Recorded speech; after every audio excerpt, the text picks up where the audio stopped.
All right.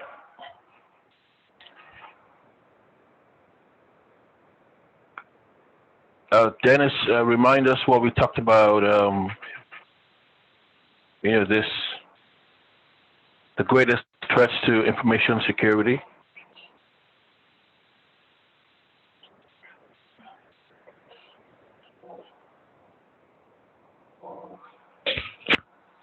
Dennis, are you there? Sorry, I'm here. Sure. So remind us. Isn't it what you're showing on your screen? Or am I? Yeah. Yeah, you tell me. Oh, okay. So What you did just we want identify as the greatest threat to information security? human errors, basically. Okay. Human errors. All right. Just wanted to see if you were remembering some of the stuff we talked about, right? All right, so let's keep going here. We talked about the best practices, the recommendations from the industry. There's a lot of resources out there, recommendations from the experts. So let's just go on. So we want to look at some more ways to secure, data, information, networks, stuff like that.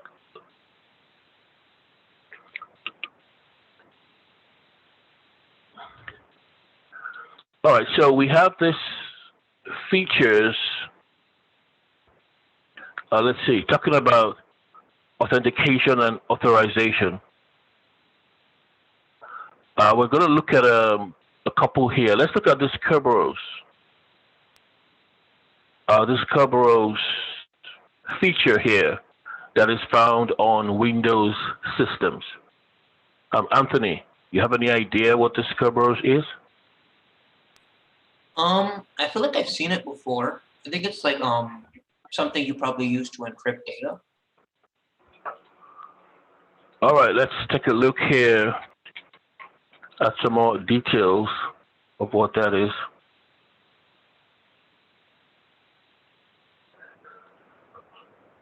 All right, so let's pull up this information here. So this is something you're going to see, every time most times when you discuss security or networks and stuff like that.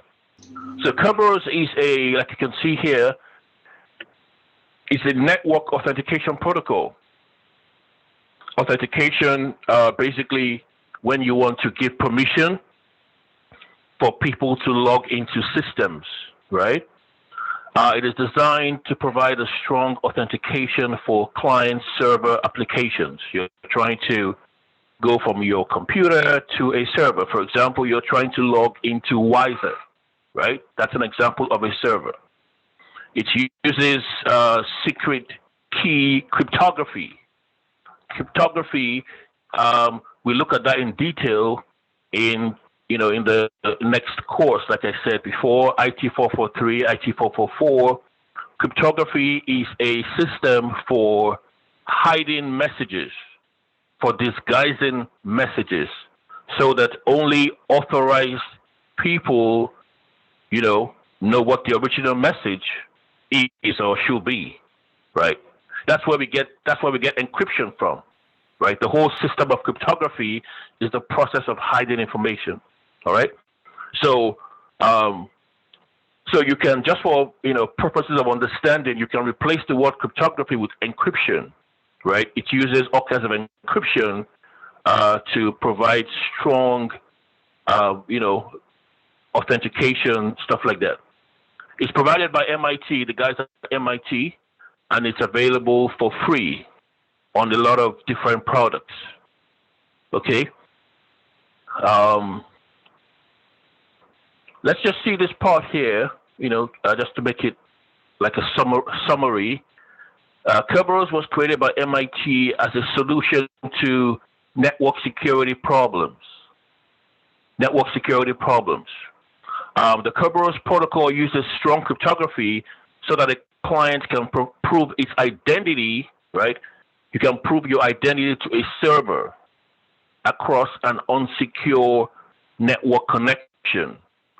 After a client and server has used Kerberos to prove their identity, they can also encrypt all their communication to assure privacy and data integrity as they go about their business, right? So you can say that Kerberos is sort of it's sort of a middleman, right? If you want to say that. So if you had, let's say, for example, if I can do a diagram here, this is the client on one side, and then right here you have the Kerberos system in the middle, and then you have the server. So the client wants to access the server, right? And Kerberos is the intermediary. So Kerberos is going to perform on the back end this sort of, should we say, it says that after a client and server has used Kerberos to prove the identity, they can also encrypt all their communication. So between the client and the server, right? Between the client and the server, Kerberos does this job of encrypting the information, making sure that it's the information is protected, making sure that it's only authorized users that are allowed to get through to the server, right? So I guess that the Kerberos can be installed on a separate system that is in between these two guys, or can be installed on the server directly. But it's a kind of a protocol, an extra service or feature on your server that does this kind of authentication job. So Anthony, is that kind of like what you're familiar with, what we just described? Yeah, it definitely sounds similar to what I learned in my 443 class. Yeah. Oh, you took the 443 class too already? I'm taking it this semester. Yeah. Who's your professor? Professor Liang, I think. Did you say Lin? Liang. Huh. Okay. Yeah, so that's something you might hear about in that in those different classes, server client relationships. Okay, let's keep going. Like I said, we're just kind of looking at surface information about some of these systems. Got a whole lot of other systems that are used in the industry. Let's keep going. Now, when we look more at still talking about authentication and identification, authorization, stuff like that, then we talk about multi-factor authentication. Now, we use multi-factor authentication a lot. I want to see if you guys have any idea, or if you know what that is. Let's go to Jojo. Jojo, do you know what multi-factor authentication is? That's basically like using multiple different things to make sure it's the right person logging in, basically. Like if it was like for Google, they have like a passcode that links to your account and your email, like through your phone, once you log in with your password and stuff, to make sure that you can approve it through your phone, and then it lets you log in. Okay, so Jojo, why do you think what's the point of going through all that trouble? How does that make authentication stronger? I mean, what's the idea? If you're go ahead. It ensures basically that the right person who is going to access the information within the account is like the right person, instead of it being somebody else who just has the info. So what proves that it's the right person? Once they know that like the things that are used to log in, like they're present, I guess, basically. Like if I was using the Google reference again, basically like once you log in through a computer, it will send like a code to the phone. And if you can't access the phone with that code, you won't be able to log in. So basically, it just bounds it down to making sure it's the right person. So the idea, you're right. So the idea is that you try to log in, so you present your password and your username, and it sends this other piece of information, Jojo, to your phone. Now it expects you to have that phone, right? Yeah. So the whole idea is, well, just in case somebody else had your password or your username, when they send the code, right? I mean, they have to also know maybe the log into your email, and they also have to have your phone. You see that multi-factor authentication, right? Something that we also use is Wiser, right? If you want to get into Wiser, they're going to ask you, okay, let me see if I have, okay, well, I think I checked the 30-day thing, so it's not asking me that question. But if you don't check the 30-day thing, then it's going to, it's going to basically ask you for a prompt. Just like Jojo said, it's going to send me, some code to my phone, right? So the idea is you're providing extra information on extra devices. So they're kind of like, if you were to break down multi-factor authentication into categories, you can say there's 3 categories here: knowledge, possession, inherence. Knowledge is your username and your password. You know that. But that's in your head. You know that. Your possession is something that you have, right? So you would have registered your phone number. It's just mostly your phone these days. In the past, you had like a pager or some other device that you could register on that website, and they will send you that information to that device. So to your phone, we'll send you a code to your phone. And then the last thing, in some cases, will be like a biometric feature, right? So in some instances, you have to, let's say,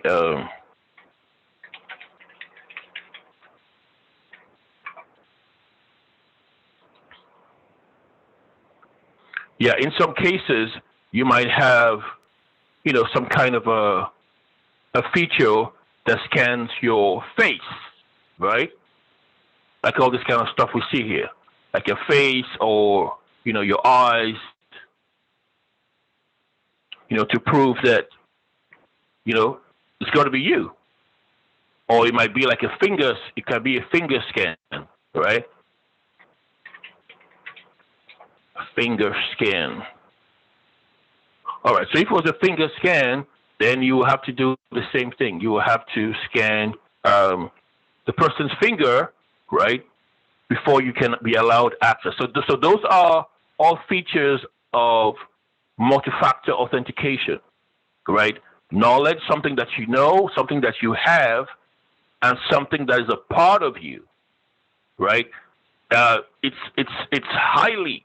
See, the whole idea is it is highly, highly, highly unlikely that an unauthorized person or somebody else besides you knows your username and password, has your phone, and also, if they're going to use biometric, has your fingerprint or your eye print or your eye scan or whatever that is, right? It's like literally impossible. Nothing is ever impossible. I guess if you watch the movies, the bad guys can kidnap the bank manager, right, and make that person do all this stuff. Or maybe the bank manager gets killed, during the whole scuffle, and then they're going to cut off his fingers and take it to the bank and get into the vault, crazy movies, things like that. But so that's the whole idea, that it's a strong solution where you're trying to. There's also obviously on a lot of phones that we use, or even laptops and stuff, you have facial recognition, right? which is just an extra layer of security in terms of multi-factor authentication. All right. Okay, let's move on. On Windows passwords also, you have different settings, so to speak, right? You have settings for password management. All right. So you have things like the password, the maximum password age, the minimum age. Age is basically how long you can have a password for before you have to change it. Right? Sometimes you got to change your password every 90 days or every 6 months, things like that. So that's why we say the password age. That's what we refer to. How long you need. Sometimes it might be less or more. Time might pass. Also, you on a Windows computer, and I guess on other systems too, you can enforce password history. That is, sometimes you're trying to log into a system and it says you can't use your last 3 passwords, because the idea is somebody might have, gained access to your password. You might have, who knows? It's possible. So we want you to use a new password that you have never used before. So that's what you mean by password history. If you have used the password before, well, we don't want you using that again until a lot of time has passed. That's the whole idea of security. Now, some of these things are obviously inconvenient, but remember, when we started this discussion, we talked about confidentiality, integrity, and availability, right? So it's not always going to be about convenience, like, it's just too stressful after my password, all this time. How am I going to remember my password, come up with a new password? I've got so many passwords. You guys are making my life miserable here, right? Well, it's not always going to be about convenience. In some of the other classes, I give an example, right? Justin, are you there?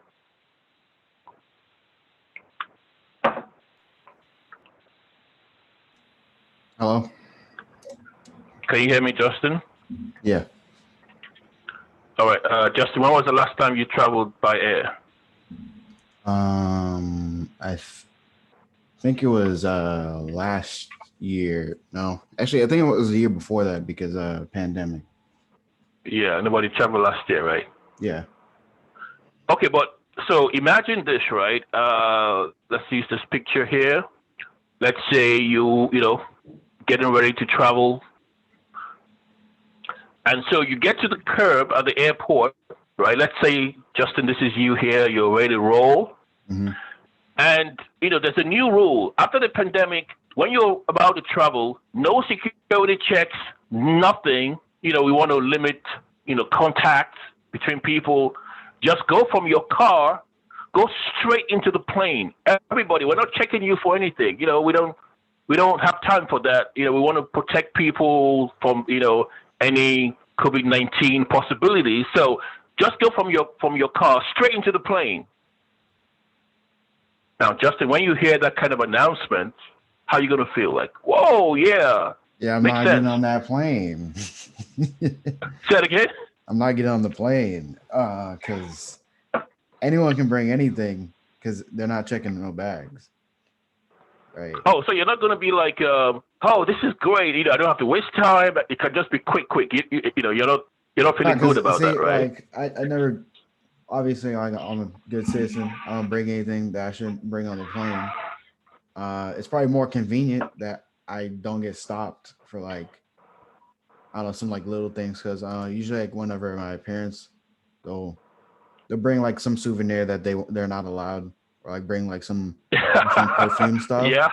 They can't bring that, but I don't know who else is on the plane. They could probably bring a weapon. That's probably terrible. Yeah. So see, that's the whole idea here of convenience and confidentiality, integrity, and availability, right? We want to offer convenience, but it's not going to be so safe. If everything is just convenience, we're going to have a lot of problems. So I think you're right about that. Most people might agree with you that, oh, well, I'm not in that much of a hurry, guys. I need you guys to check everybody before we get on that plane. All right, so, all right, let's move on here. Passwords. Okay, now let's look at something here about passwords. So you have all this, some people call them the 10 commandments of, passwords. We'll just have a few here. But there's some rules, some do's and don'ts of password creation. I mean, we all know it, right? You've got to have special characters. You've got to, not a common word, right? Not a common word.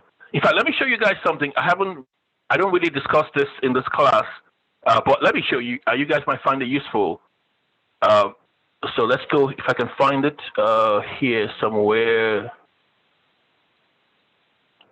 I think it's, let's see if we can find that thing about some information from LinkedIn. Maybe here. Right here. Okay. All right. So we just said here that, password recommendations, you got to have, it's got to be a bit long, 8 to 12 characters, not a common word or phrase. It's got to be, a bit complex, but not too complex, right? So that might be a bit confusing. Not complex, not too complex, but complex enough. Okay, so here's a report that came out a while back about LinkedIn. I think 2016, just a few years ago. Now, let me just make this simple for you. So there was a break into LinkedIn. Is this the information? Oh, this looks like it has changed. Well, let me see if I can use this anyway. All right, so they broke into LinkedIn, right, somehow, and this is what they found. They found, let me just get that information. All right. So you see here, if you guys can see this, they found approximately, Harvey, can you see this? 41,500,000, right? Mm-hmm. Passwords. And these passwords were plain text passwords, basically. But let's look at let's look at examples of these passwords here. So right here. Harvey, are you there? Yeah. So look at this. The password 123456 was found how many times? 1 million plus. 135. Yeah. Harvey, is this like you like this kind of password? None of them. No, none of my passwords are like that. Well, you wouldn't tell us, right? Quick question. So you said it was found 1 million times? So when they cracked into LinkedIn was kind of compromised a while back, or I think it was some kind of an exercise, and they found 41 million plus passwords, right? Now, amongst that high number, 1 million plus, right, passwords were 1, 2, 3, 4, 5, 6. So yeah, about 1 million times. The password LinkedIn was found 207,000 times. That's terrible. The password was found 188,000 times. So look at the passwords that you guys use. 1, 2, 3, 4, 5, 6, 7, 8, 9. 1, 2, 3. 1, 1, 1, 1. QWERTY, Sunshine, Charlie. What's Charlie? Maggie. What is his name? Michael. Who's Michael? I mean, that's like 28,000 people use the password Michael. Michael Jordan. Oh, Michael Jordan? Yeah. Oh, Michael Hahn. Is this your password? Absolutely the hell not. Well, I mean, people use these passwords for real, guys. For real. So when you get into this other classes, you're going to hear discussions about things like hash. You might hear a word like hash or salt. Those are features that you use to strengthen passwords. Okay. But this is what happens in the real world. People use this kind of password. Some of you guys use this passwords, right? But you're not going to tell me because you don't want to embarrass yourself. But some of you guys use this passwords. All right. I mean, 41 million people. That's a lot of people using crazy passwords. Okay. So here are the rules. Now let's look at. I think that LinkedIn. Actually, let me share with you guys. I don't know. It may be useful to you. Who knows? Let me just share it with you. You have something to, talk with your friends about, maybe. Who knows? Just going to share with you anyway. And you can bookmark it somewhere. You're always going to need stuff like this, right? You might need it for some paper or whatever. You guys are in IT, so. Or you might have seen this in your, discussions that you guys have had. All right, let's move on. So let's see some more info here. Okay. So right here, I have two tables, 1 and 2. So the first one here, it says, so the passwords, just like the passwords we saw, if your password is just a no numbers or no special characters password, for example, if your password is like Michael, right? If that's your password, or Princess, right? If that's your password, then it says that the possibility of that password being cracked. So let's look at it here, right? How long is it going to take to crack the password? Now, using a very good system or computer to crack a password of 8 characters, that computer can, run about 200. I mean, Harvey, let me go back to you. What number is this? This is This is 208 billion. 208 billion. Billion, right? Yeah. Okay, you're right. So that computer can try 208 billion times, and it takes just how long? 1 second. Right? It takes about 1 second for a computer with the right tools installed on it to be able to break that password. Just a regular password, like one of these names, Michael, Princess, Maggie, linked, Charlie, things like that, Sunshine. 1 second. Now, if your password is longer, which is always a good thing actually, right? It recommends using a very long password. So sometimes, even if your password is just a single, just a regular word, if it is pretty long, that may be acceptable. For example, let's say I use this Princess, and let's say my password was Princess, something like, where is it? Princess Sunshine of my dreams. Right? I mean, let's just say that was my password, right? Princess Sunshine of my dreams. Michael Horn, is that a good password? No, not really. Okay, it is a good password. It's an okay password. According to the rules, right? This is just a 1-word password. Princess Sunshine of my dreams. I mean, it is literally impossible to figure out what that is, right? It's too complex.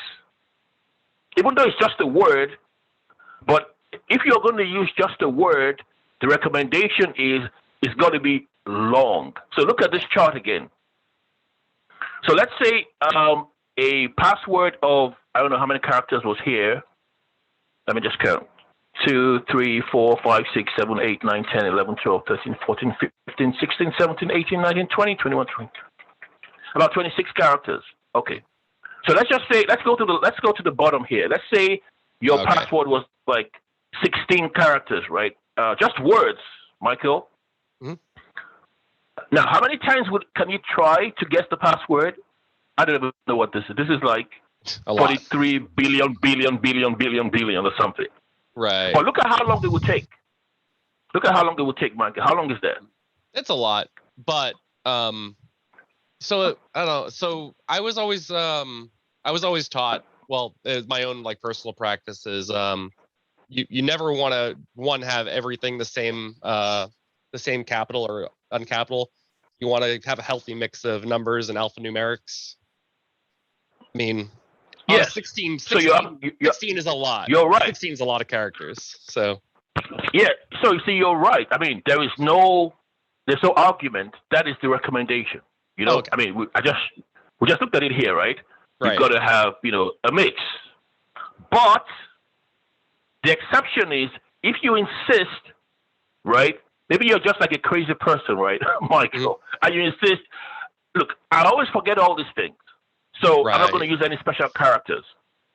So worst case scenario, use a very long password that's just a mix of all kinds of stuff, like Princess Sunshine of My Dreams, Okay. right? So it's funny. Now, Oh yeah, no, go ahead. Sorry, I'm sorry. Go ahead. So I was gonna say, I did have a little bit of experience with this. I was on like I said, I got an IT job, and I was trying to talk to one of the people who worked there. I helped them change their password because their last one wasn't good, and I was telling them, the same thing. Oh, alphanumerics, to throw in some symbols and stuff like that, and same thing. He was like, oh, I'll never remember it. I was like, oh, make sure you write it down, but doing something like that's not bad too, because his was like something. Why we hadn't changed it? It was like Boston Red Sox, and I was like, oh, okay, that's not gonna work. Yeah, that's too common. I mean, if you're going to do Boston Red Sox, well, it's got to be something that is not. So you can mix it up, right? So something like Boston Red Sox champions in 20. I mean, that's if you insist, right? In 20. Yeah. What year was that? 2016? I forget what it was. When did they win that? Okay, so whatever. Yeah, no, but I see what you mean. That's definitely a way around it for sure. Yeah, exactly. So something that is not a common, it's not a common phrase, right? Nobody's going to think of Boston Red Sox champions in 2016, right? That's like, hello, that's a stretch. You understand? Oh yeah, absolutely. So the idea is, if you insist, it's not recommended, but if you insist on, I'm just going to use regular words, then you can. But you got to make the phrase complex. So, for example, if you have 16 characters, it takes forever. It's going to take so many tries to figure out what it is. And how long does it take to crack it? 6,000 years. I mean, it's very hard to crack. In fact, if you go to 13 characters, that takes more than half a year. If you go to 14 characters, right, 9.9 years. So the longer you pass, even if it's just words, the longer it is, the more secure it is, right? The odds are in your favor. The longer it is, the better. Okay? So according to this chart, you don't want to stay anywhere. If you're going to use just words on the job, Michael, with your clients or employees, you must go at least 13 characters, right? At least 13 characters if they insist on, it's just going to be words. But it mustn't be like a common thing like President Obama, for example, right? That's long, but hey, I mean, that's, based on your profile, people might figure out that you're a President Obama guy. So they're going to try that. So it's got to be something out there, like you can say, I don't know, say my blue computer on my desk. How about that, right? Something that's kind of strange, that is hard to guess. Okay? Okay. Now let's compare this with when you have special characters. So here's the next chart. Now here's the next chart. So you have special characters, you have numbers and stuff like that. So let's go to Cindy. So let's look at this here. I think I'm not sure we discussed this in your class. I think it's the 444 class. No, we we might didn't. have. Okay, so we didn't do this part. No, we Okay. did. Did you say we didn't or we did? We did. Oh, we did, right? Come on, Cindy, help me out here. I'm not too bad, right? Okay. Mhm. So let's compare, right? Let's compare with the other chart, what is just numbers. So this is just words, just letters, sorry. And now this is a mix. Now look at this here. If you have 13 characters, just, like what I did here, just, letters, it takes more than half a year or about, maybe like several months to crack it. So 138 days, 13 characters. Now here's the other chart. Now this is a mix of, characters, right? Special characters. Now if your password was 8 or 9 characters, so here's the question, Cindy.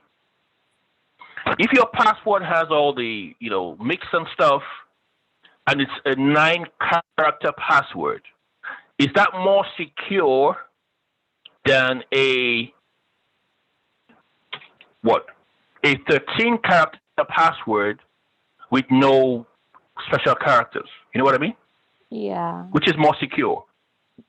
Which is more secure? The one with the 13 characters. 13 characters, exactly. See, so it's not about. So of course, I mean, we all agree you've got to mix it up, because I mean, if you're going to compare 13, right? Look at 13 here. Look at 13 here. So what quick Yeah, question? go ahead. So you said the one with the 13 is the one that that's more secure, but the one with the 9 or 8 digits, but like with the mix of special characters is less secure. I'm sorry, I'm trying to. Yeah, because when you talk about security, what do you mean? You're talking about the difficulty of breaking it. That's what we mean by secure, right? Yeah, How difficult is it to break something? But perhaps say that like it's a 10 character, but like say it's your Of name. course, no. Of course, I mean, the longer the characters, right, in any situation, the better. But just like Michael said to us now, you have a colleague who says, I can't do all this complex stuff. So you're saying worst case scenario, if your password is long, but it's just letters, and it's 13 characters, it is more secure, Abdurrahman. I mean, we're trying to figure that out, right? Than an 8 or 9 character password, because that just takes you 9 days.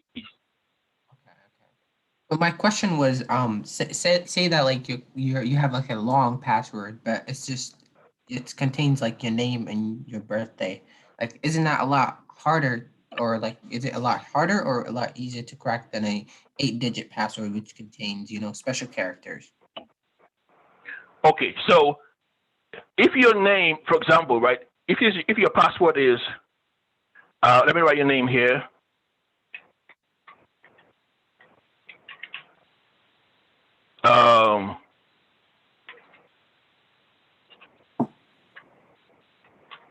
Okay, so let's say this is your password, right? This password is 2, 3, 4, 5, 6, 7, 8, 9, 10, 11, 12, 13, 14, 15, 16 exactly, right? Now, Abdurrahman, the problem is, it's not just because it's long. The problem with this password is we know that you love Red Sox because we have read your Facebook profile, for example, right? Just using an example. So this will be the worst password you can use, because anybody can guess, he probably used some Red Sox with, in his password. So it's a matter of guesswork. No, so you want to make it a word that is, if you're using just words or letters, something that is not easily recognizable, but it's just words. For example, Boston Red Sox champions in 2016, my blue computer on my desk, Princess Sunshine of my dreams, or something that is not easily guessed. So let me just say that. Sophisticated word, like say that like it's a half of a sentence, but like it's like it's a bunch of gibberish. It's harder to guess. Exactly. But you know what it is. But nobody yeah. can. If people try to guess what it is about you, they try to guess the name of the pet, name of your last name, where you live, your friends, and they're like, well, those are the possibilities. But now you make it something, and maybe something from a foreign country, who knows, but is just words, right? Yeah. For example, if I was going to use something from a foreign country, right? I grew up in Lagos, Nigeria, right? For you guys who know where Lagos, Nigeria is on the map.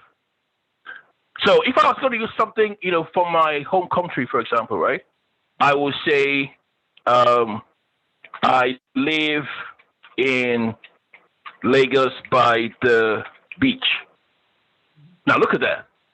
That is, I can easily remember that, but you can't because, you're not even going to think about it. Yeah, it's even if you know, exactly. Even if you know, well, my professor lived in Lagos in Nigeria, but you're not going to think of this line, Yeah, yeah. So that's the point.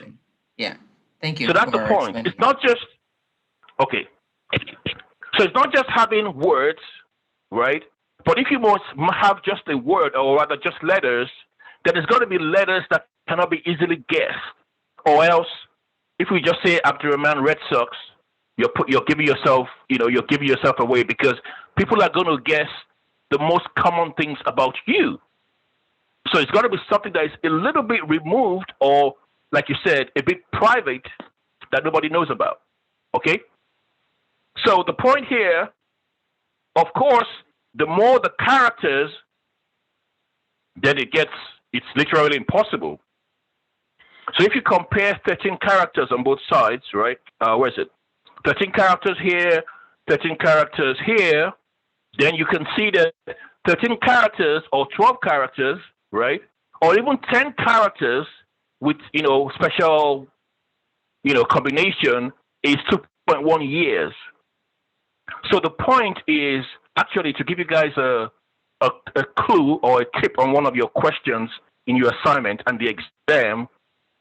It's going to ask you about the length of passwords, which is stronger. That's why I'm giving you this detail. Right? So I'm giving you like a tip. Is it longer? Is it better if it is, just letters and it's longer? Or is it better if it's shorter and special characters? All right. So the rule is if you're going to use just letters, make sure it's a long series of letters, or mix of words, pretty long, 13, 14, 15, 16 characters, right? If you insist on doing that. But the best case, of course, is to mix it up and have 8 to 12 characters. It makes it more difficult, of course, but always the longer it is, the better. The longer it is, the better. I think, anywhere like 10 characters is ideal. 10 characters mixed up is ideal. So even 8 or 9 is not so great, but, 10 will be, I guess, should be like our starting point. 10 characters or more should be ideal.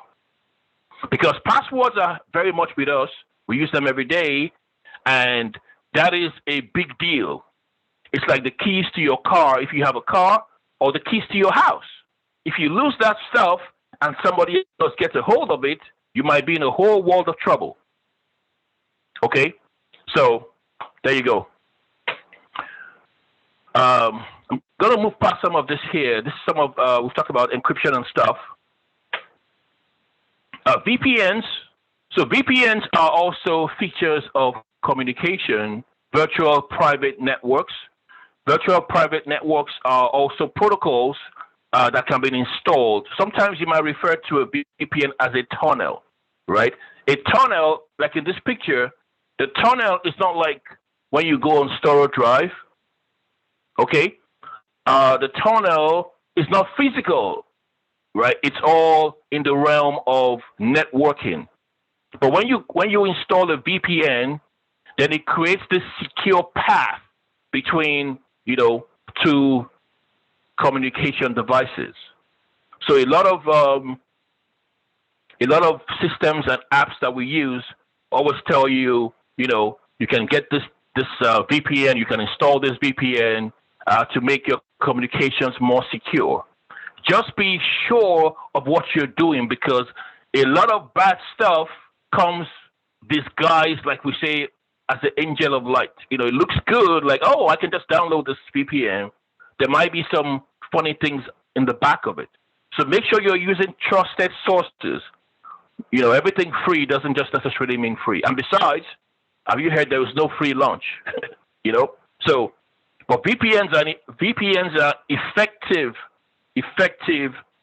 method of encryption to ensure the communication is secure.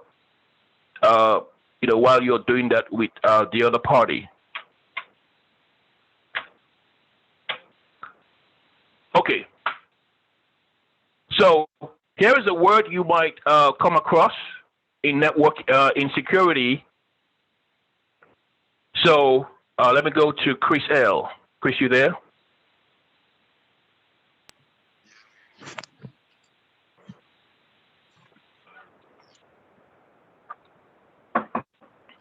Chris, you there?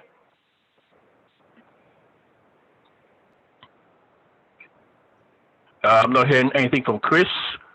How about Chris? I think there's something with your volume there. Edwin, let's go to you.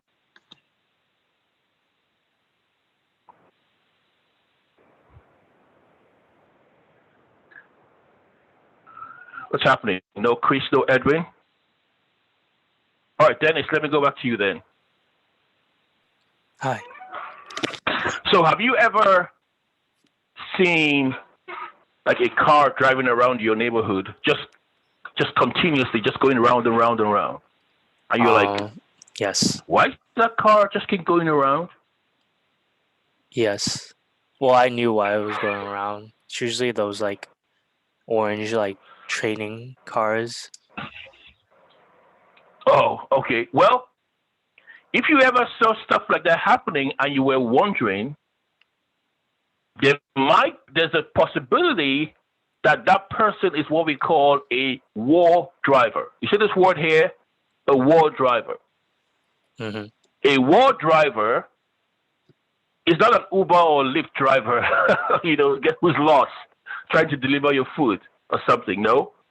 A war driver is somebody looking for open Wi-Fi so they can tap in and do some bad stuff.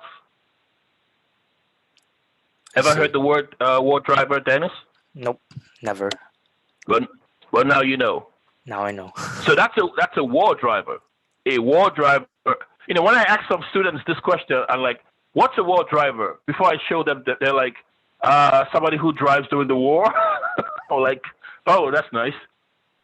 Mad Max. No, a war driver. Oh, Mad Max, right? Charlize, is that Charlize Theron? That's the actress there, right? Yeah, anyway. I think so.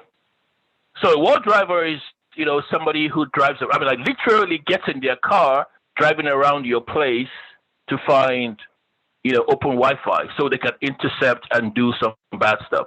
Sometimes they're not trying to do bad stuff. They're just trying to, look for free stuff. But most times they have evil intentions. Okay. So, that's what that term. So if you saw that term in your assignment, that's what it is. Now, for the different APs that we use, access points, right? The access points, we've talked about access points, I think. AP devices. So your access points are, when you're on campus or you're some public building, you might see access points somewhere installed on the ceiling, right? You might see it on the ceiling. You might not know this, but if you pay attention in a public place, you might look up on the ceiling and see little devices like that with little lights next to them. Those devices are access points. That's how you get your Wi-Fi, right? When you're in a public place, you're in, Dunkin', you're in KFC, or you're somewhere, and you're on your phone and everything works, there is a device somewhere, you may see it or not, but it's an AP, an access point. The access points, that's how you get your Wi-Fi. Now, these access points have security attached to them. And you can see that in the book. When you review the book, the current technology for APs is WPA2, Wi-Fi Protected Access 2.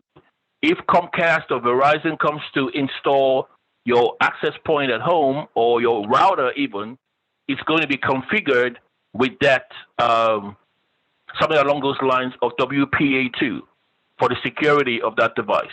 Now, when you're going to log into, when you're in a free Wi-Fi environment, you got to be absolutely, absolutely, absolutely careful of what you're doing, right? Because if you don't log in, if you go into a place and they say, here's the password, then that's better, right? That's better. You can do whatever you want to do. But if there's no password, just click on that name and you can just keep using it. You want to be absolutely careful of what you do then, because your information is not encrypted, it is exposed. People with the right tools can literally see your information like you were typing and they could see it right in front of their eyes. So if you're going to do some serious business in a Wi-Fi environment, make sure you have logged in. Even if it's a password the hotel manager or the restaurant person gave to you, make sure you get a password and you're logging in. If there's no login required, you don't want to do any serious stuff on that Wi-Fi. You want to keep that until you get to a different place. It's very important, guys. When we discuss security, these are important issues. Like we said, it's not all about convenience. Yeah, quick question. So, like you said, they like there's tools to see what you're doing. Can you explain that, like, in a way, like? Yeah, exactly. That's what I said. Okay, but like, so like, what can they see, like as you were typing, like perhaps say that. I cannot discuss that in this class. When you get to the next class, you're going to know about that. Thank you. The whole point is what you're doing is exposed. If you are logging into, your bank, you're logging into Wiser, if you're logging into anything, you're buying something, right? You're on Amazon, your credit card information. So just to give you a short answer, that kind of information is exposed, usernames, passwords, right? The IP addresses, MAC addresses. A lot of that stuff can be exposed if you're not in a secured environment. So I can't go into too much detail because some of you are probably like, what kind of tools do they have? Well, I can't answer those questions because that's not the point of this class.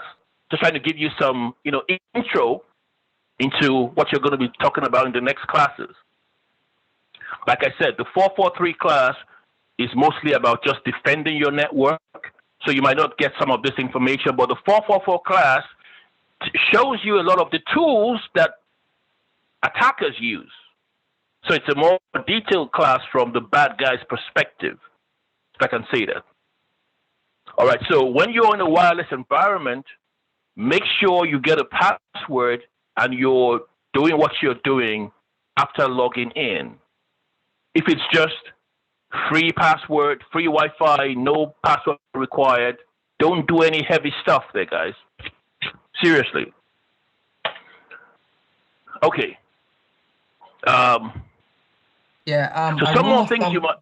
A rule of thumb is, I was going to say, a rule of thumb is if the network isn't secure, don't do anything that you wouldn't like. It's like standing right in front of a person and typing, like showing them your screen and your keyboard.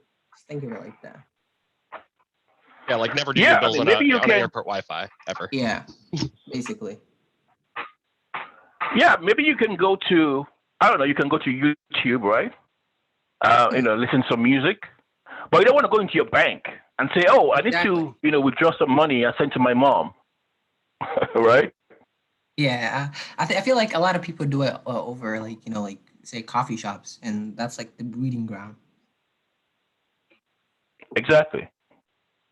So when you see some lady who sitting in the corner of the coffee shop, right, and all she's doing is just chilling out there for hours and hours and hours and hours and hours and hours and hours. Well, she's not just drinking coffee or having a meeting. Something is going on, right? Something is going on. Like, why are you here for the whole day? What are you doing? Are you homeless? Well, that's a different situation, right? Pay a Trying couple to of grab extra something. bucks. Pay a couple extra bucks to have to have data to not do that. Don't go on Wi-Fi, public Wi-Fi. Yeah, that's why we talk about these things, guys. You have to be knowledgeable and teach other people also. All right, let's go on here. A few more things might be so SSIDs, right? SSIDs are, you know what SSIDs are? SSIDs are the name of your network. So SSID, Wi-Fi names. When you guys know, you might not know what the name is, but when you go to, here's an example, right? Here's what an SSID is. So if you didn't know the name, now you know. On the bottom right-hand side of your phone or your computer, you're trying to connect and you see all these options there. You see this, guys, once you see the lock, the security, much better. Okay? But if you're just doing regular stuff, just, browsing, nothing serious, then you can do whatever you want. All right. So these SSID names, when your Wi-Fi is installed in your house, they're going to recommend that you use random names for your SSID. You never want to use a name that tells us who you are, like your first name, your last name, your pet's name, some kind of like passwords in a little sense. Your SSID, it is recommend, except you're like a company, like Starbucks, right? We want to know it's Starbucks. But if it's your house, like your residence, make sure your SSID is just vague, random. Okay? It's also part of the security. Let's go on here. Now you're going to talk about, let's see, I think I missed something here. Give me 1 second. Okay. So, well, there's also a lot of talk about firewalls, right? Firewalls, intrusion detection and prevention systems. These are also used. You might see some more detail in the book, but firewalls are used to obviously protect a computer system or a network. On your computer, believe it or not, you have your firewall on your system. A firewall is just basically a configuration of rules.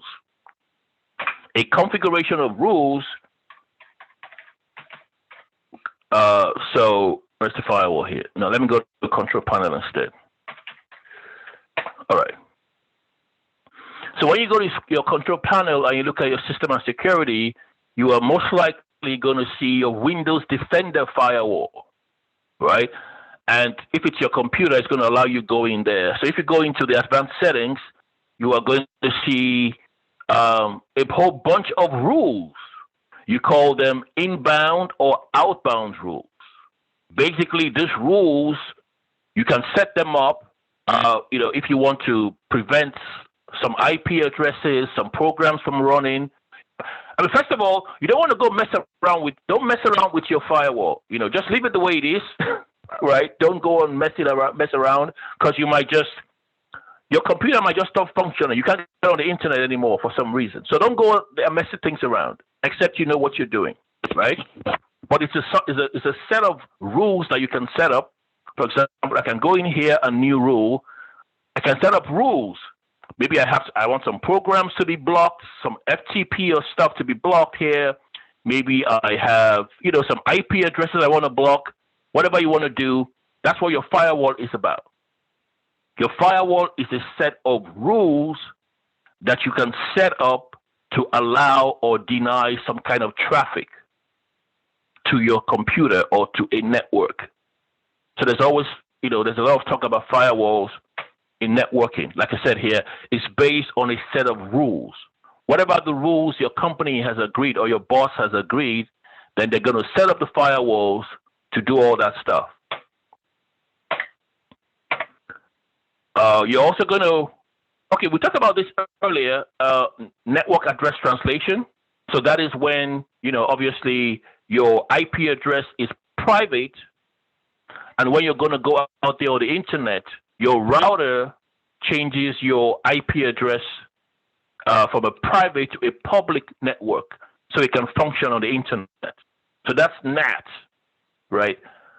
So NAT is also a security feature because on the outside, if you see my IP address, it is not the IP address on my computer. It is the IP address of my router, which is Comcast or Verizon or whoever it is. So you are more secured within that network. Okay, while you're in that network, your private IP address is protected, and all the outside world, so to speak, can see is your public IP. You might also discuss things like honeypots, right? A honeypot is, exactly how it sounds, right?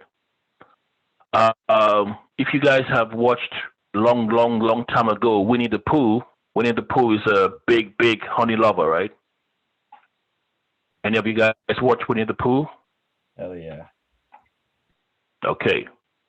So Winnie the Pooh, but this is a different, this is not exactly what Winnie the Pooh is into, right? Honeypots are like, you can set up a system to trick, an attacker. So the attacker thinks that they are attacking your actual system, but that's just like, it's not the actual system. It's a decoy, what we call it, a decoy, right? The advantage is you kind of like, sometimes you catch the attacker in the act.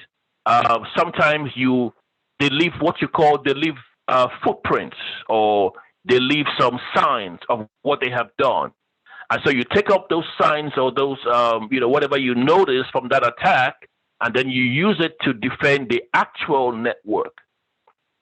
So they leave their imprints, right? They leave their imprints on, when an attack has been carried out. They leave their imprints, and then you can investigate further and say, okay, well, so I see what you guys are trying to do here. I can get some ideas to protect the main system, right?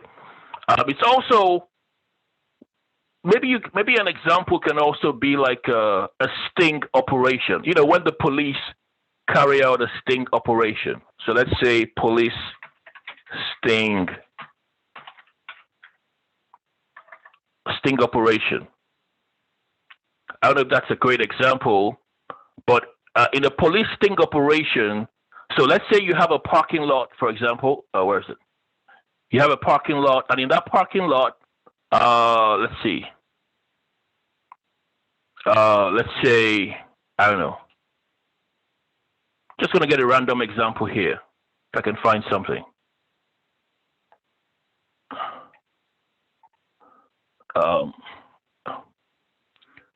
Well, let me just use an example here. So let's just say, in a parking lot, some guys have been, identified as criminals. That these guys are going around stealing cars, but they don't have any proof. They're not so sure, so they might set up like a fake situation where they leave a car running in the parking lot. I mean, the keys are in the car, right? And it's like this criminal goes there and says, "Wow, oh wow, this is my day.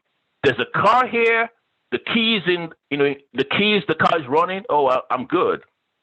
They jump in the car, and as they take off with the car, the police goes after them. That's like a honeypot, right?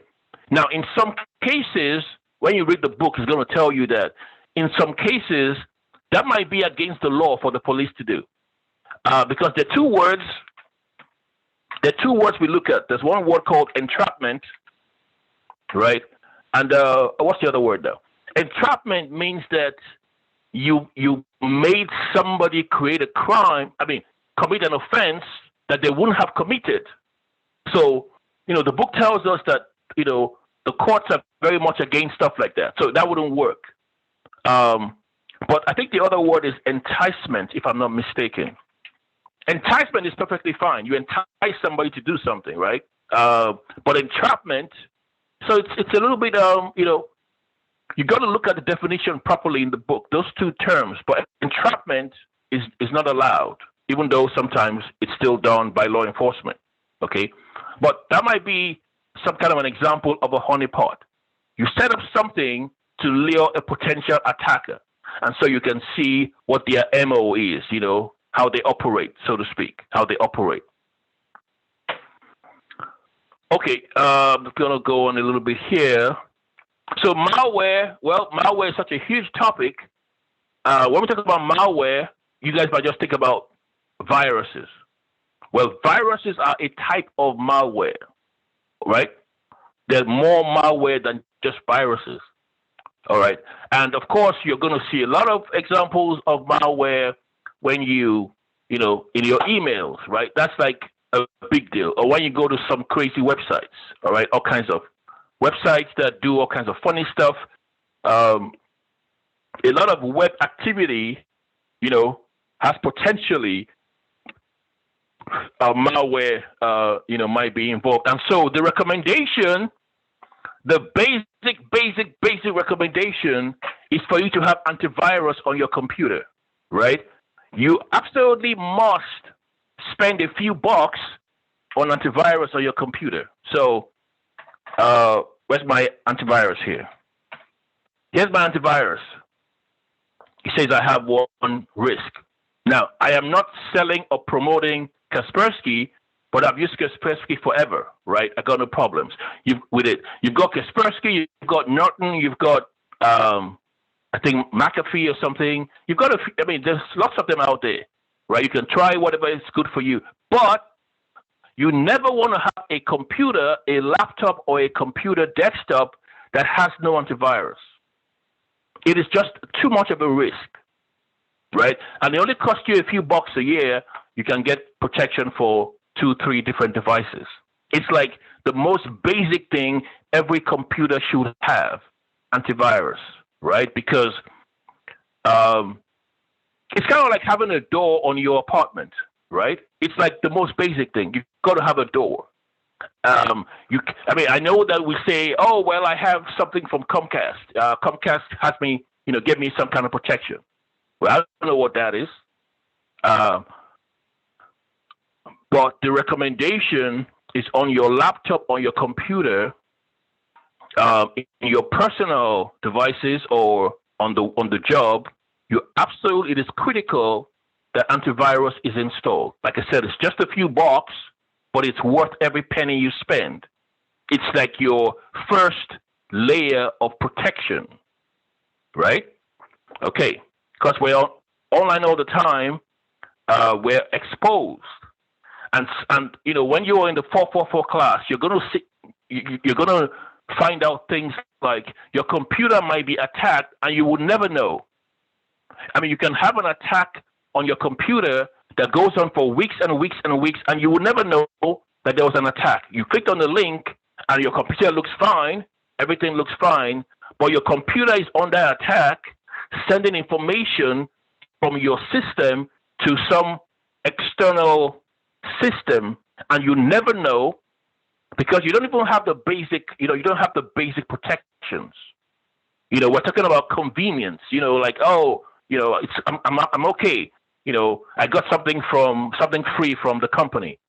No, you've got to take this stuff seriously. Like I said before, 99% of the time, everything is cool. We are absolutely no problem.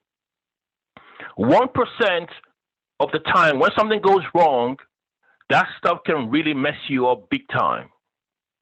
So we don't want to do, so we've got to make decisions based on information, right? And that's your first line of defense, is to make sure your computer has antivirus. and tell the people who you live with and tell your employees. Anybody who knows anything about this stuff needs to take it seriously. Now, most people don't. Just think I'm fine, I'm fine, I'm fine. No, you are not. 1% of the time, if something happens, you know, it might be really bad, right? It might give you a lot of discomfort and a lot of trouble. All right, so don't take chances, guys. Now you know. All right, let's see what else we got. So these are different types of viruses that we might see of malware, macroviruses, boot sector viruses, worms are part of malware. Worms create backdoors on your system. Like I said, there's a backdoor. Your computer has been infiltrated, and you don't even know because you don't have the basic protections.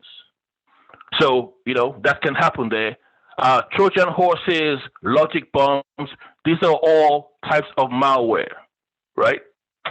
Spyware, all kinds of stuff. So make sure you look through. Now, the last part here is in the world of networking, in the world of security, we have penetration testers.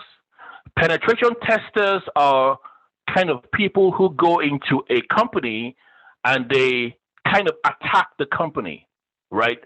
On purpose. Like the company gives them the permission. It's like a test, right? They test all the different aspects of network in the company to see what's going on, and then the company can take action, you know, proactively, right? So that may be your job one day to be part of the red team. It's called, right? The penetration testers are part of the red team. People who do bad stuff on purpose. They're employed by the company or they're employed by an outside company to penetrate their network so they can write a report of all the things that they noticed that might be problems that need to be fixed. You don't want to wait until an actual attack happens, right? You want to have an idea of how strong is my network. Just like when you go around your house sometimes or your parents and they check the fire alarm and the doors, you want to be sure that everything is working fine. So penetration testers do that kind of a job, right? Where they are granted permission to break into a network to see, you know, how the employees react, what are the weaknesses or vulnerabilities that have to be addressed. Okay, and part of the tools that we have for network discovery, or I guess what we call packet tracing, right? You want to know what kind of traffic is coming through my network. What kind of traffic? Well, things like what you see here. We have scanners, all kinds of scanners where you can find out what are the activities that are going on in the back end of my network. Like I said, we go into a lot of detail in the other courses, right? Protocol analyzers, trying to see. I think you guys did an exercise in Wireshark. Wireshark gives you some information of what kind of activities might be happening on the back end that you're not even aware of. Okay, so network administrators take advantage of all these tools that we have here. All right, so go through the final part of the book. Make sure that you familiarize yourself at least to some level of some of this happenings in the world of security. And when you get to the next class or the next course, you might, you know, have some foundation to work with. All right, so that's all I got for you guys. If you have any questions, let me know. Let's go to the attendance.